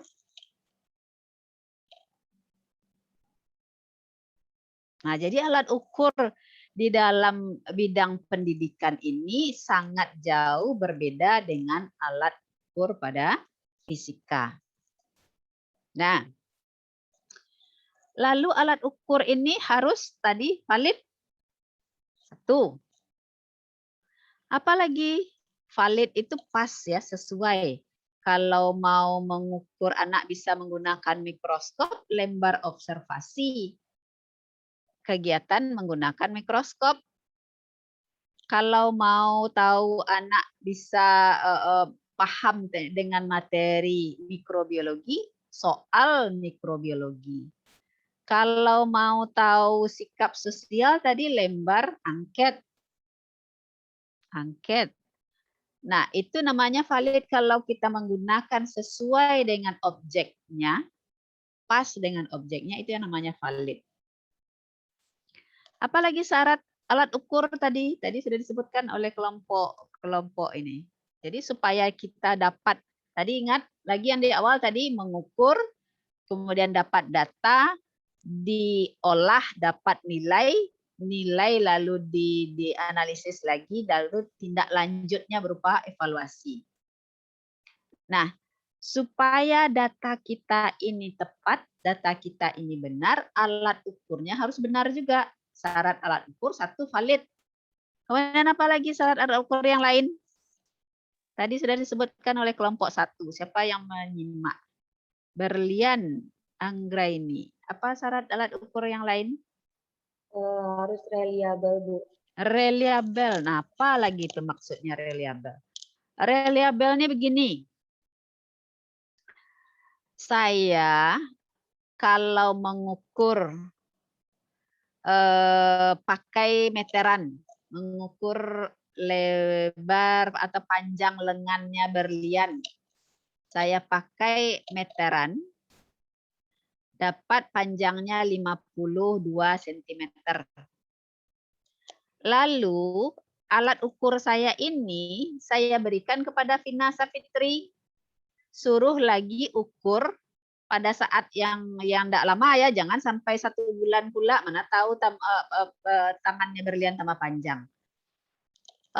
Jadi saya berikan meteran saya ini, sentimeteran saya ini pada Vina Safitri, lalu diukur pula oleh si Vina Safitri panjang lengannya berlian 52 cm. Kemudian alat ukur yang sama, meteran sentimeteran yang sama, Sarah Melinda gunakan lagi untuk mengukur berlian tetap 52 cm. Itu artinya alat ukurnya reliabel. Artinya pengukuran hasil pengukuran dengan alat ukur tersebut terhadap benda yang sama atau objek yang sama akan sama. Itu namanya reliabel. Nah, kalau untuk alat ukur panjang, alat reliabel ini ada alat ukur ini apa untuk panjang ya, tidak boleh terbuat dari karet. Sebenarnya tidak boleh terbuat dari karet. Kenapa? Kenapa kira-kira kalau dia terbuat dari karet? Fadilah Rizky, apa akibatnya? Kalau terbuat dari karet itu dia nggak valid, Bu. Iya. Kok nggak valid? Kok nggak valid? Tadi itu Nggak ceritanya sama, reliabel. nggak sama masing-masing Kenapa dia unit. tidak sama? Mengapa? Karena nggak pasti, Bu. Nggak tetap. Iya, nggak pastinya itu kenapa? Karena dia Ada, fleksibel, Bu. nah, fleksibel. Kalau Azizah karena badannya kuat, dia tarik kencang-kencang siapa ini si karet ini, sehingga yang 1 sentimeter oleh si Putri, bagi Azizah panjang 1 sentimeternya ini berlebih daripada Putri. Jadi tangannya Berlian yang semula 52 cm oleh Azizah cuma 48. Kenapa? Karena alat ukurnya dari karet yang bisa ditarik. Iya kan? Jadi lebih pendek dia kan? Nah, itu alat ukurnya tidak reliable. Kenapa? Karena bahannya tidak standar. Makanya alat ukur itu, ingat pelajaran fisika ya, dalam fisika itu alat ukur itu standarnya ada ya, yang 1 cm itu sesuai dengan panjang yang ada di mana gitu ya. 1 kilogram itu adalah berat ini yang ada, yang sudah ada di dalam museumnya itu. Jadi beratnya itu sudah di mana-mana yang 1 kilogram itu sama semua. Makanya alat ukur itu selalu ditera. Ditera itu artinya dikalibrasi kembali sesuai atau tidak. Yang Anda sering dengar barangkali di SPBU itu ya. 1 liter itu memang benar-benar ditera. Benar-benar yang keluar itu 1 liter. Jangan sampai kurang dari itu. Nah, timbangan itu yang bisa dimainkan kan gara-gara itu. Kalau kita beli daging misalnya ya, yang syarat untuk diapakan itu, karena dia pakai timbangan yang digantung itu sebenarnya tidak reliable untuk ini. Kenapa? Karena mudah sekali untuk disalahgunakan. Timbangan dengan timbangan untuk pakai neraca pegas itu juga sebenarnya tidak valid, itu tidak boleh untuk jualan itu. Nah, yang benar-benar bagus itu sekarang timbangan orang sudah pakai timbangan digital ya kan? Timbangan digital kalau Anda lihat tempat toko buah gitu, diletakkan buahnya, kemudian dimasukkan harganya langsung keluar. Kalau ini harganya sekian karena beratnya sekian. Nah, itu yang paling bagus. Timbangan emas juga seperti itu kan, sampai 0, sekian dia bisa mengukur. Jadi tingkat ketelitiannya tinggi. Nah, itu harus ditera terus, dikalibrasi namanya. Nah, itu kalau mengukur benda mati. Kalau alat ukurnya alat ukur yang mati. Nah, sekarang kesulitan kita dalam evaluasi proses hasil belajar ini, yang kita ukur manusia.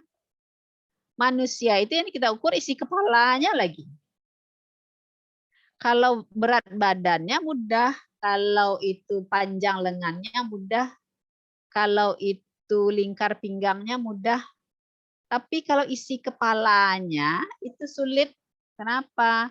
Karena pagi ini Sarah Melinda dia belum makan. Tahu-tahu jam 7 sudah harus Zoom dengan Bu Evi. Maka gelisahlah dia sepanjang ini. Akan diuji lagi misalnya, ada ujian. Nah, gawat. Atau pagi ini mau ada ujian. Ujian ini benar-benar berat, sudah sekian lama diapakan saya benar-benar mengharap lulus misalnya, masuk perguruan tinggi lah. Tahu-tahu pagi ini sakit perut. Buyar semuanya. Atau mencret gitu ya. Atau bisa juga pagi ini saya mau ujian, tahu-tahu ada musibah, terserahlah ban motor mau ke kampus tiba-tiba kempes sehingga saya tergesa-gesa. Aduh ini bagaimana. Nah itu membuat stres, itu mempengaruhi hasil ujian. Nah itu sulitnya. Jadi kita harus benar-benar membuat alat ukur yang benar-benar pas. Jangan sampai anak dirugikan. Nah, jadi tadi kembali ke reliable tadi. Bagaimana caranya supaya alat ukur untuk hasil belajar ini reliable? Nah, nanti kita akan bahas dalam perkuliahan kita. Jadi syarat yang berikutnya reliable. Reliable itu diukur oleh siapapun yang menggunakan alat ukur ini.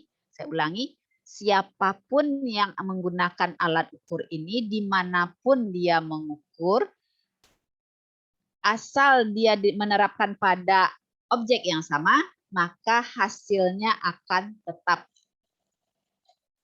Hasilnya akan tetap, itu yang reliable. Jadi 1 cm si A mengukur, si B 1 cm juga, si C 1 cm juga. Asal alat ukurnya sama, benda yang diukur sama. Paham itu yang reliable? Nah, apalagi syarat alat ukur yang berikutnya?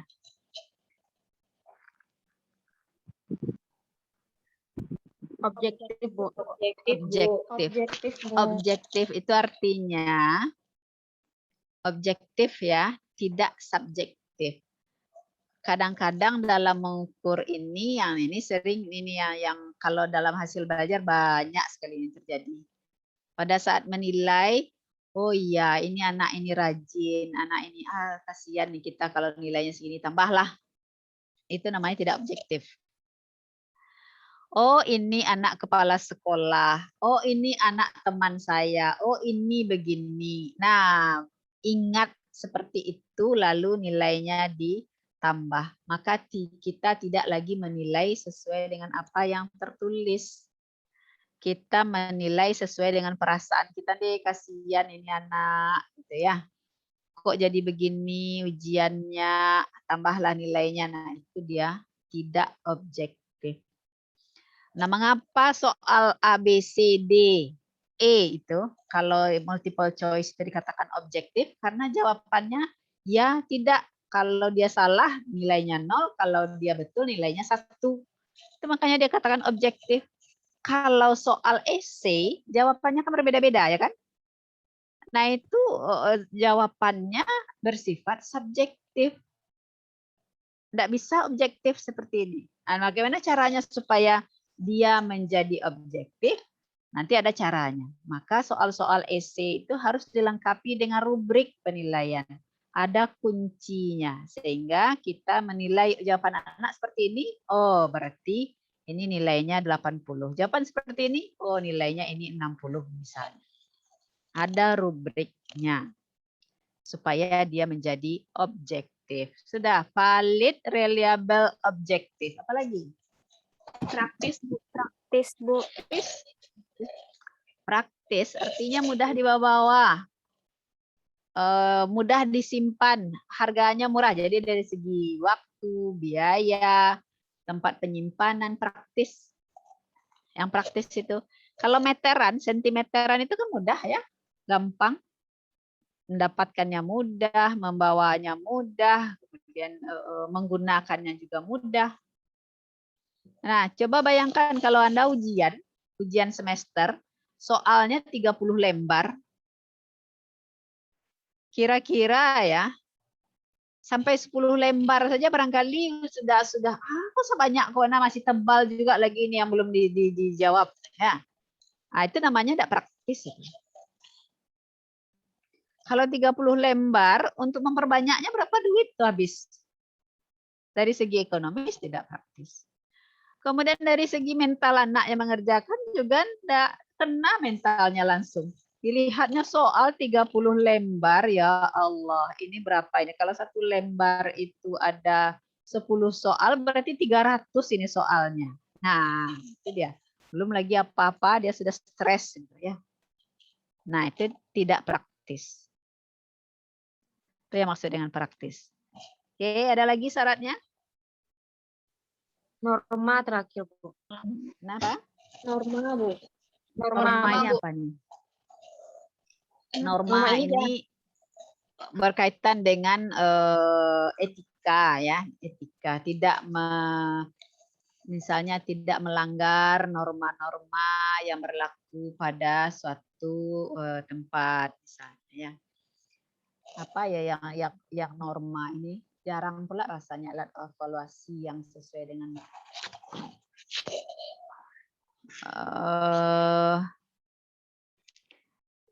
apa ya?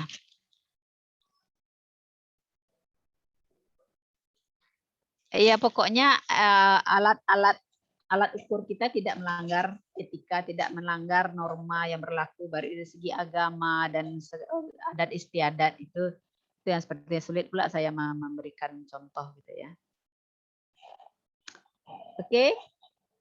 Nah, itu alat ukur ya. Nah, dalam evaluasi kita ini itu akan kita bahas satu persatu bagaimana membuat alat ukur yang valid, reliable, kemudian objektif, kemudian praktis ini ya. Itu menjadi salah satu bahasan kita. Nah, bagaimana kelompok 1? Mau dijawab? Ya, silakan jawab. Waktunya singkat 15 menit saja. Setelah itu saya akan terus dengan untuk minggu depan. Oke, Jud. Baik, Bu. Berarti tidak ada sesi tambahan untuk pertanyaannya, Bu? Enggak usah. Nanti tidak sempat. Jadi sekarang udah jam 9:04. Baik, Bu. Baiklah teman-teman, pada saat ini kita akan menjawab pertanyaan yang telah teman-teman berikan. Untuk pertanyaan Reza akan dijawab oleh Dea Yenita Putri. Kepada Dea dipersilahkan.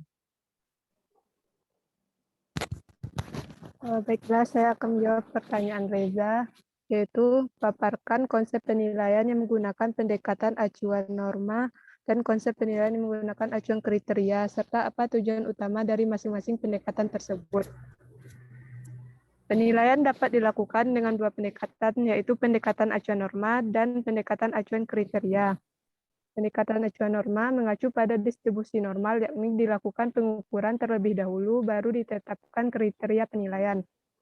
Tujuan penggunaan tes acuan norma biasanya lebih umum dan komprehensif dan meliputi suatu bidang isi dan tugas belajar yang besar. Sedangkan pendekatan acuan kriteria adalah menentukan kriteria penilaian terlebih dahulu dan selanjutnya baru dilakukan pengukuran.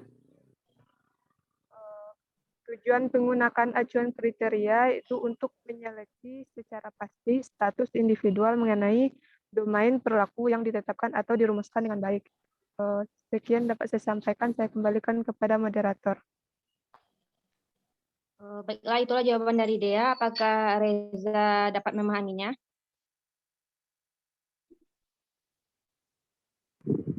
Baik, terima kasih moderator dan penyaji yang sudah menjawab pertanyaan saya. Baiklah, langsung saja ke pertanyaan selanjutnya. Itu ada pertanyaan dari Dini yang akan dijawab oleh Anissa. Kepada Anissa dipersilahkan. Terima kasih moderator. Baiklah, saya akan menjawab pertanyaan Dini, yaitu perbedaan evaluasi verbal dengan non-verbal, dan contoh serta manakah yang sering digunakan. Untuk yang verbal yaitu suatu tes yang menghendaki respon jawaban yang tertuang dalam bentuk ungkapan, kata-kata atau kalimat teks secara lisan maupun tulisan. Sedangkan non-verbal, tes yang menghendaki respon jawaban dari berupa bukan ungkapan kata-kata, melainkan berupa tindakan atau tingkah laku.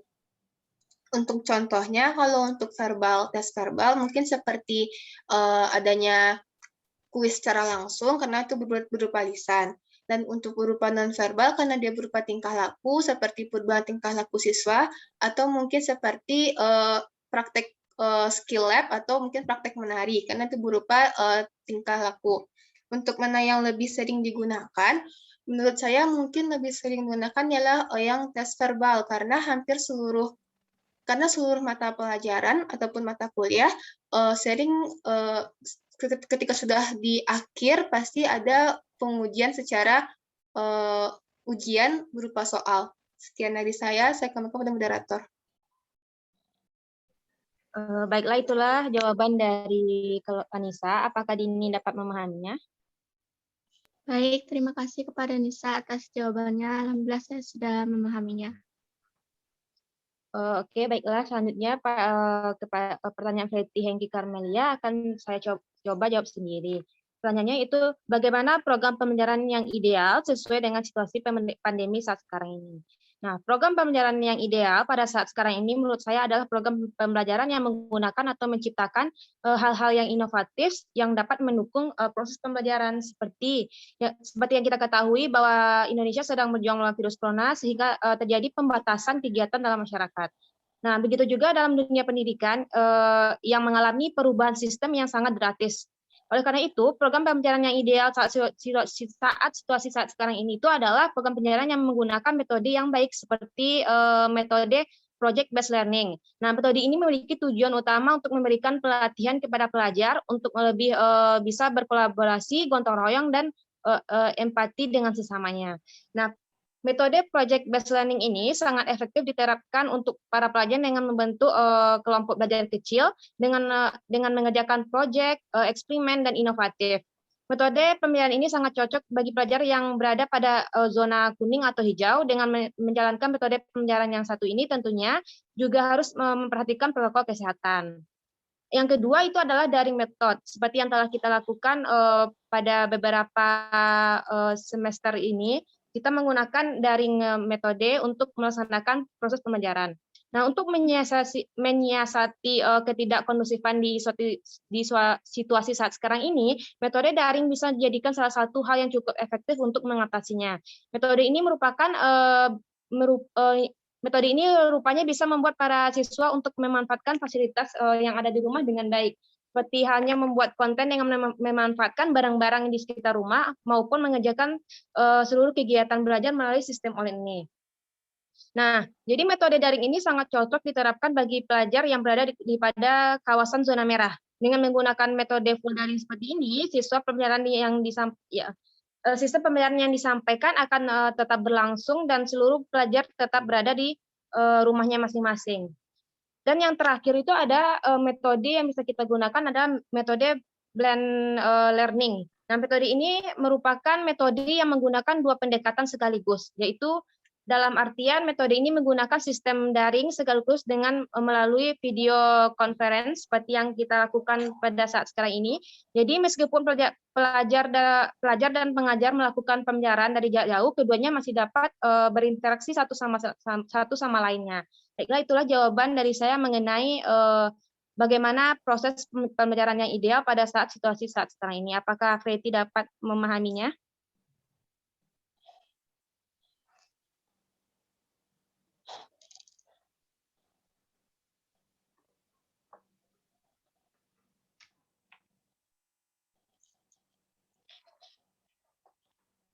Freti?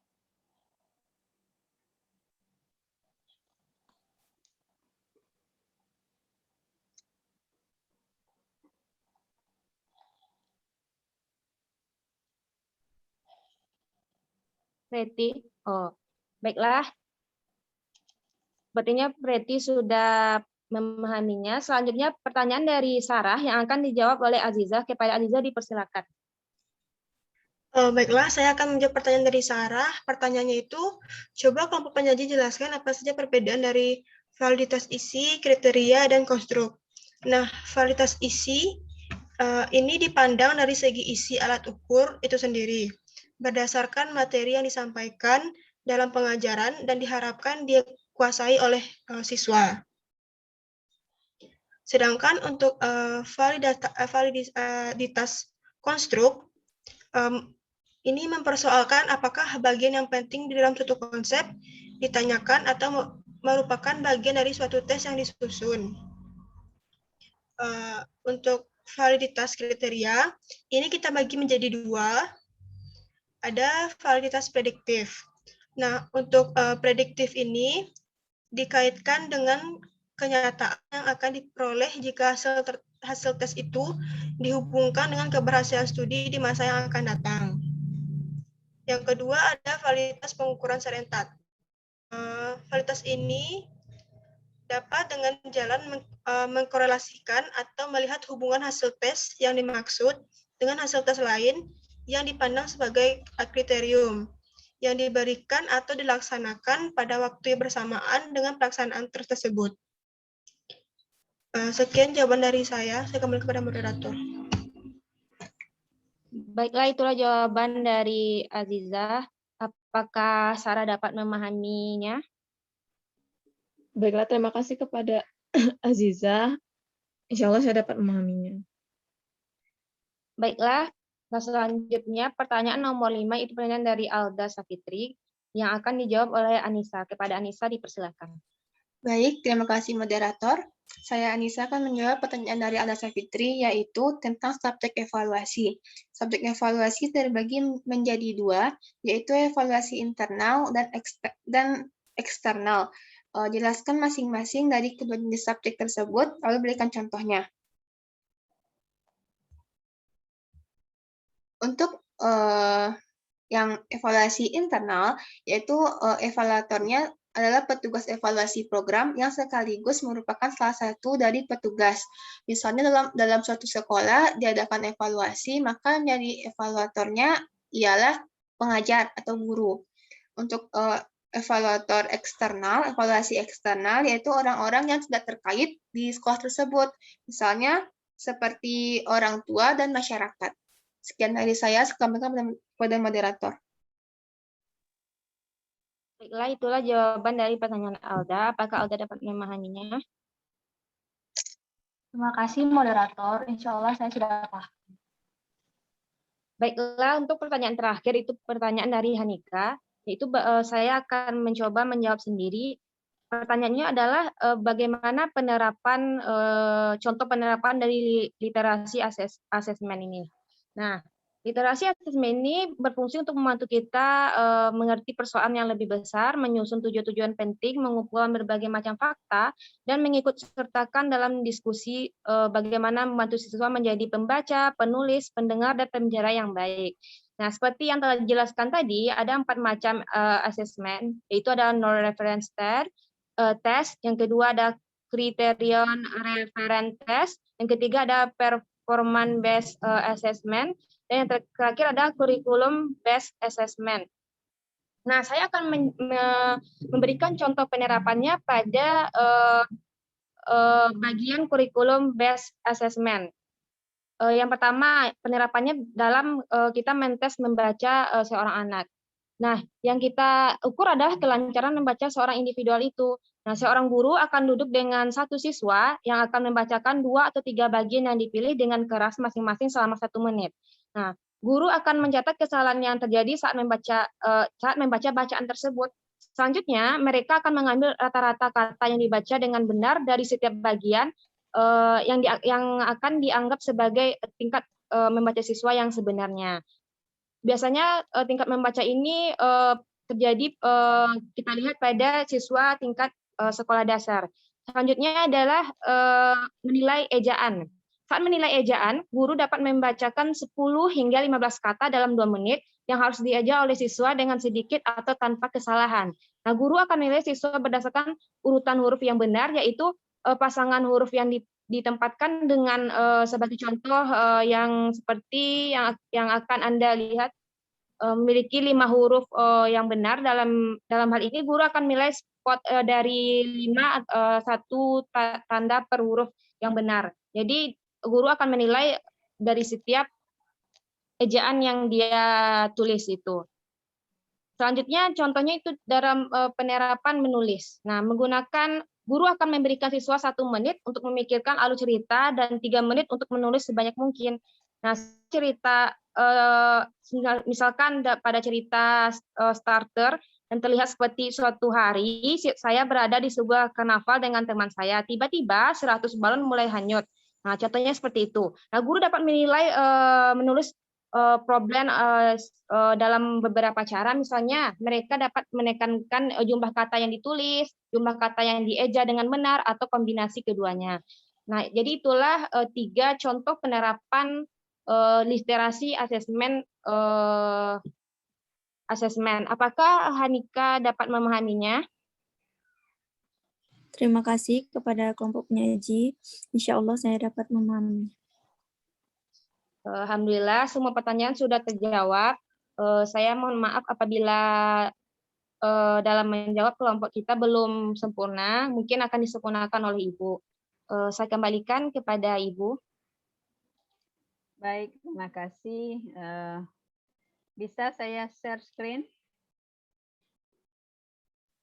Bisa, Bu. Oke, terima kasih.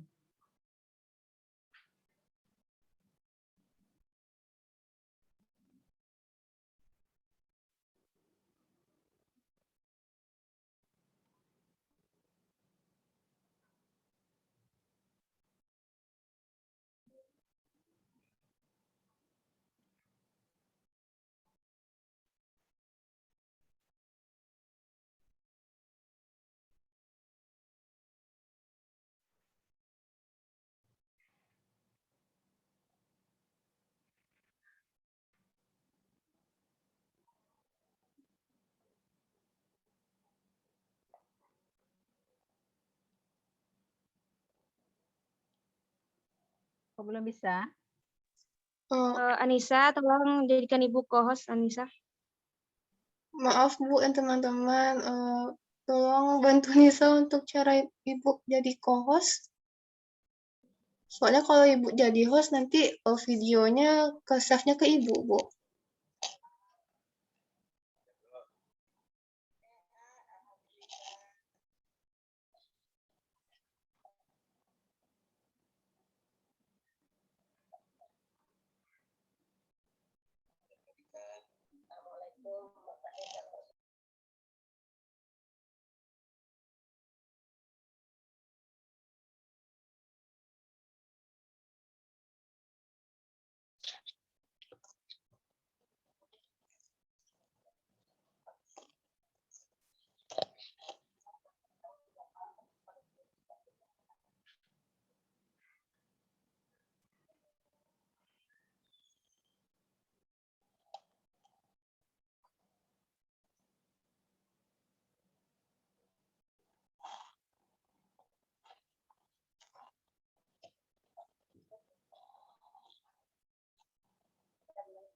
Belum bisa? Oke, kalau belum bisa gini aja lah. Nanti lihat aja di matrik Anda. Untuk minggu Bu, depan itu, ya. Ibu mau Ya. share screen matrix, Bu? Bukan, RPS sebenarnya.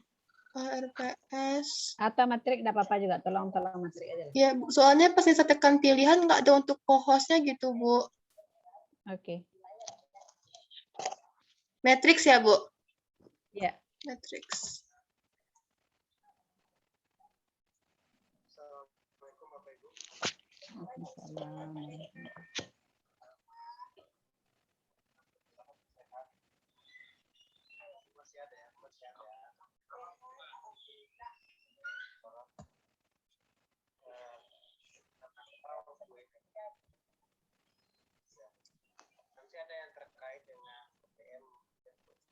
Lanjut bawah, pertemuan minggu kedua nah ini. Oke.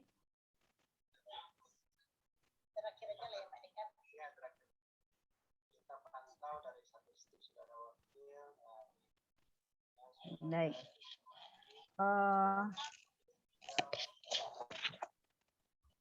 Baik.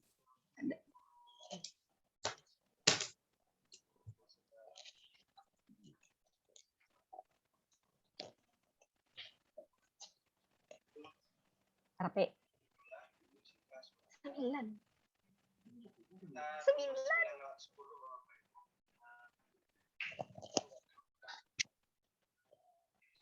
Baik, untuk minggu depan itu, nah pertama, ini Zoom-nya Zoom kelas ya? Ya, Bu. Ya, baik, bagus. Baik, kemudian yang tampil kelompok 2 siapa? Siapa lagi yang tampil gimana? Anda mengundinya? Sudah diundi? Belum? Sudah, Bu. Sudah. Yang minggu kedua siapa? Kelompok berapa? Kelompok 2, Bu. Kelompok 2. Oke, baik. Jadi kelompok 2 ini juga nanti kelompok 1 tolong ya, PPT-nya dikirim melalui WA group. Saya akan masukkan ke ini, ke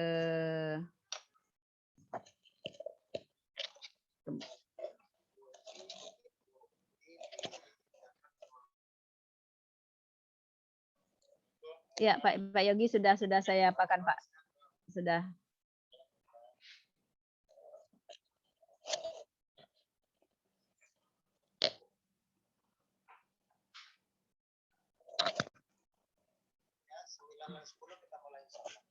Ya.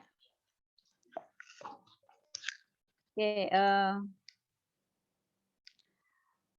pertama PPT dikirim kalau bisa 2 hari sebelum 2 hari sebelum pertemuan kita. Kalau kita pertemuan hari Senin, berarti hari Sabtu tolong dikirim lewat WA group. Kemudian link Zoom kalau bisa dari malam sehingga pagi-pagi ini tidak susah. Kalau baru jam ini kadang-kadang untuk loadingnya ini saya tadi butuh 15 menit baru bisa gitu ya.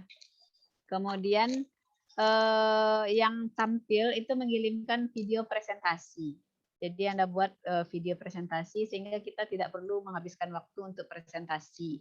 Jadi kirimkan video presentasinya bersama dengan PPT. Nanti ini akan saya masukkan ke e-learning. Jadi Anda bisa melihat melalui e-learning. Nanti kita langsung ke tanya jawab pada saat kita mulai mulai perkuliahan gitu ya. Nah, untuk minggu depan itu ranah kognitif taksonomi Bloom, revisi dari Anderson dan Kraftwerk. Ini lihat, jadi cari taksonomi Bloom revisi gitu ya. Jadi Anda lihat dulu taksonomi Bloom yang aslinya seperti apa, bandingkan dengan revisi seperti apa perbedaannya ya. Jadi ini ada C1 kognitif, C itu kognitif 1 sampai dengan 6. Kemudian yang kedua KKO. KKO itu kata kerja operasional. Catat, kata kerja operasional penilaian pengetahuan berdasarkan ranah kognitif. Nah ini C1 KKO-nya apa, C2 KKO-nya apa. Nah ini bisa dicari dari buku-buku yang sudah ditunjukkan di dalam apa ini. Nanti kalau tidak ada bukunya nanti di dalam matrik ini ada sumber kan? Ada. Nah, ya, sumbernya dilihat dari sana. Kemudian prinsip penyusunan instrumen evaluasi aspek pengetahuan berupa kaidah penyusunan instrumen evaluasi untuk objektif, esai. Nah, ini Anda bisa cari di buku-buku bagaimana kaidah penyusunan. Kalau soal objektif apa syaratnya. Jangan sampai misalnya jawab A, B, C, D, A-nya satu kata, lalu D-nya sampai satu kalimat panjang gitu ya, nggak boleh. Kemudian prosedur pengembangan instrumen evaluasi aspek pengetahuan, ada kisi-kisi, bagaimana membuat kisi-kisi dan bagaimana penskoran. Nah ini penskoran Anda cari di buku Suharsini, bagaimana cara penskoran atau buku Ana Sugiono, ada juga ini penskoran untuk penilaian aspek pengetahuan. Nah ini dibuatkan PPT-nya, kemudian masing-masing individu, PPT berarti kelompok yang tampil, masing-masing individu nanti akan saya buatkan tugas di kolom tugas di e-learning. Anda lihat apa tugas yang harus Anda kerjakan. Ya. Nah, baik. Jadi ini karena saya ada rapat, ini yang harus kita apakan untuk minggu depan gitu ya. Paham semuanya? Oke. Paham, Bu. Baik, itu saja yang ingin saya sampaikan. Terima kasih sudah mengikuti perkuliahan pada hari ini dan sudah mengikuti anjuran saya untuk punya Zoom kelas sendiri, sehingga ini Anda bisa nanti kuliah apa saja, Anda bisa membagikan linknya kepada dosen. Jadi dan ini juga bisa Anda pakai untuk diskusi kelas Anda, walaupun tidak ada perkuliahan. Silahkan buka Zoom-nya, kita diskusi, misalnya diskusi di kelas menggunakan Zoom tersebut. Nah, baik, itu saja untuk perkuliahan hari ini. Tetap sehat, tetap jaga kesehatan. Dan mudah-mudahan kita selalu dalam lindungan Allah Subhanahu wa taala. Ya. Siapa yang? Izin bertanya, Bu. Untuk presentasi kelompok 9 materinya yang mana ya, Bu? Ya. Soalnya kalau dilihat materi dari matriks ada 8 materi, Bu. Untuk kelompok 9 menjelaskan materi yang mana ya, Bu? Kelompok 9. Iya, Bu.